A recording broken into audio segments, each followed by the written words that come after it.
La Giunta regionale siciliana ha approvato, su proposta del presidente Nello Musumeci e dell'assessore all'economia Armao, la variazione del documento di economia e finanza regionale. Il documento viene redatto dalla Giunta regionale dopo l'approvazione del Parlamento nazionale. Rispetto alla edizione precedente si conferma a livello nazionale il permanere di un contesto di bassa crescita e di disagio sociale.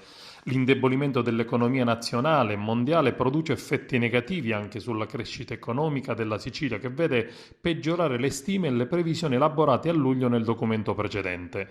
La stagnazione dei consumi delle famiglie e l'andamento negativo dei consumi della pubblica amministrazione fotografano una Sicilia ancora indietro, con un leggero miglioramento nel settore delle costruzioni.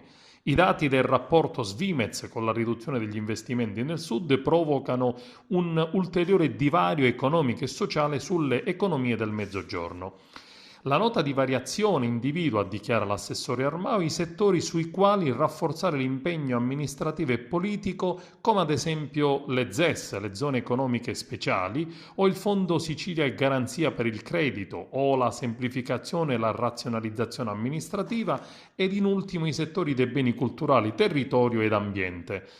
Fondamentale importanza riguarda anche l'agenda digitale siciliana, posizionata al secondo posto in Europa per dimensione, che porterà nel 2022 la Sicilia ad essere la regione europea a più alto tasso di digitalizzazione a beneficio delle imprese, di start-up e della stessa pubblica amministrazione.